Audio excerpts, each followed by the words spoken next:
বোবার কোনো শত্রু নাই কথাটা খুবই ভুল। বরং এই পৃথিবীতে বোবার শত্রুই সবচেয়ে বেশি, বিশেষ করে আমাদের এই বাঙালি সমাজে। তুমি যদি তোমার অধিকারের কথা ঠিকভাবে বলতে না পারো, তোমার ভাষা যদি প্রতিবাদী না হয়, তুমি যদি পরিষ্কারভাবে টু দা পয়েন্টে, বাংলাদেশে তুমি কিছু করে খেতে পারবা না।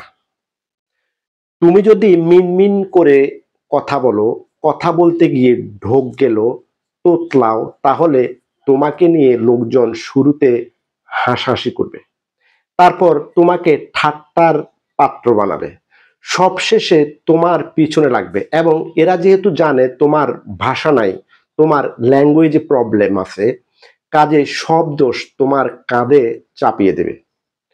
অফিসে যে লোকটা ঠিকভাবে কথা বলতে পারে না, দেখবা সব দোষ তার ঘাড়ে গিয়ে পড়ে।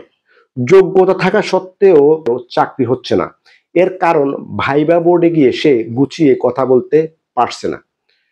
গুছিয়ে কোনো কিছু লেখা এবং বলা একটা বেসিক দক্ষতা।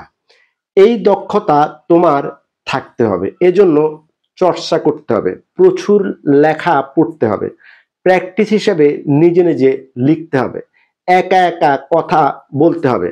বোবা হয়ে থেকো না, কথা বলতে শেখো, লিখিত এবং মৌখিকভাবে।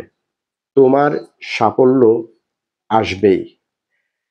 কেঁদে মানুষের মন জয় করা যায় না, আর্তনাদ করেও মানুষের মনোযোগ কাড়া যায় না, কিন্তু ঠিকঠাকভাবে কথা বলে মানুষের মনোযোগ দুটোই জয় করা যায়। ধন্যবাদ সবাই।